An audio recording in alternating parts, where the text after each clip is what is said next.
président.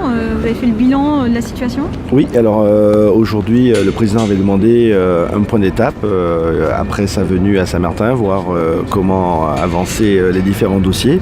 Donc nous avons fait ce point d'étape ce matin et je suis assez satisfait sur les réponses qui m'ont été données, notamment sur des questions comme le plan pluriannuel d'investissement sur lequel nous attendons beaucoup en termes d'aide de l'État.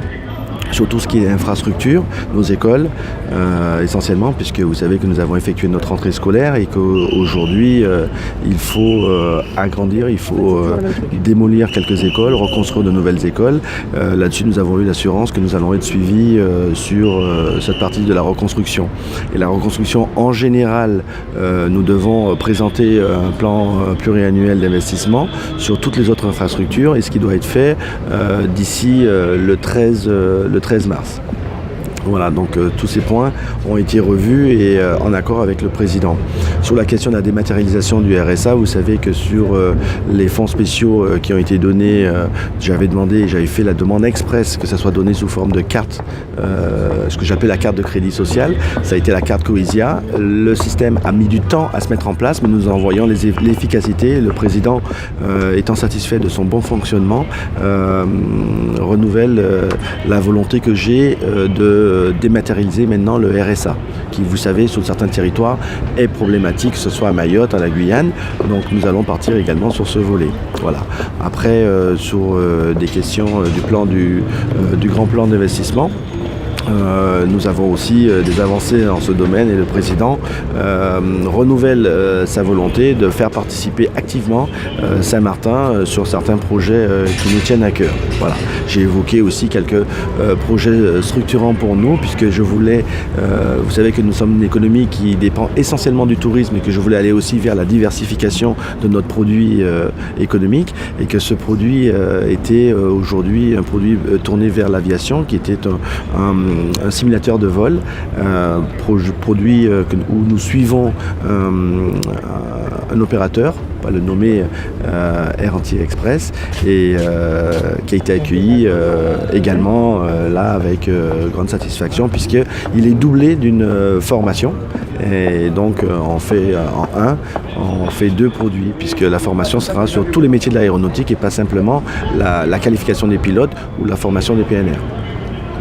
Vous parlez de fonds d'investissement, vous avez parlé concrètement de sommes et d'argent Saint-Martin. Alors, je ne vous donnerai pas de somme exacte puisque nous devons encore aujourd'hui peaufiner ce plan pluriannuel d'investissement sur tous les projets, les réévaluer. Vous savez que nous avions présenté une première évaluation qui nous a demandé d'être réajusté à la reconstruction à l'identique. Ce que nous avons fait et basé là-dessus, les priorités que les écoles, notre EHPAD, le réseau routier, le réseau sec et mouillé également parce que vous savez que l'électricité était encore aérien et qu'aujourd'hui avec les conditions cycloniques que nous avons, il va falloir en tirer tout ça. Donc tous ces réajustements financiers seront faits et vous aurez un chiffre d'ici le 13 mars.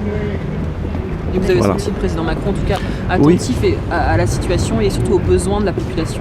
Ah oui, je dois vous dire que là-dessus, je vais être très clair, les demandes qui avaient été faites le jour où il est venu à Saint-Martin, les engagements qu'il avait faits par rapport aux demandes ont été tenus jusqu'à présent et sur le point que nous avons fait ce matin, j'ai un retour très positif des engagements du président et là-dessus je remercie de ce soutien, de cet accompagnement pour Saint-Martin car c'est un grand challenge comme il a rappelé dont on a à faire face, autant nous en tant que pouvoir local mais le président en tant que pouvoir national. Voilà, donc et la population au jour d'aujourd'hui que je représente en est entièrement reconnaissant. Il vous a dit qu'il allait revenir à Saint-Martin ? Oui, il avait dit qu'il reviendrait un an après. En attendant, l'engagement aussi était de revenir 6 mois après. C'est la ministre de l'Outre-mer, Annick Girardin, qui sera présente à Saint-Martin sur un déplacement fin février, début mars, dans lequel elle apportera aussi quelques nouveautés dont elle vous laissera, je lui laisse la primauté de vous en donner les tenants et les aboutissants. Mais un point d'état doit être fait 6 mois après. Ça sera chose faite et le président viendra un an après. Et quelle est la situation actuellement à Saint-Martin ? La population, comment elle vit ? Est-ce qu'elle a pu se... Alors aujourd'hui, le problème majeur, et j'ai évoqué cela avec le président, nous arrivons à 5 mois, voire 6 mois, mais plutôt 5 mois de la nouvelle saison cyclonique, et la problématique est basée sur les assurances, qui n'ont pas encore indemnisé, et je pense que 4 mois et demi après ce scandale, nous avons besoin de déclenchement des fonds d'assurance pour que les gens puissent se couvrir hors air, hors eau. Et ça, le président fera le nécessaire afin de faire en sorte que ces indemnisations soient faites. Je pense que effectivement, le dossier, par moment, comme nous l'ont expliqué les représentants de la Fédération française des assureurs, sur certains dossiers, notamment les copropriétés, ça pose certains sujets, mais sur l'ensemble des habitations individuelles, je crois qu'un effort doit être fait rapidement parce que les gens sont encore sous les bâches et ça, c'est juste pas acceptable. Je continuerai à amener la pression sur ce secteur, car les indemnisations, vous le savez, notamment par rapport à ce que Paris vit sur les inondations, on parle déjà d'enclenchement des systèmes d'assurance, nous ça fait 4 mois. Merci. Voilà.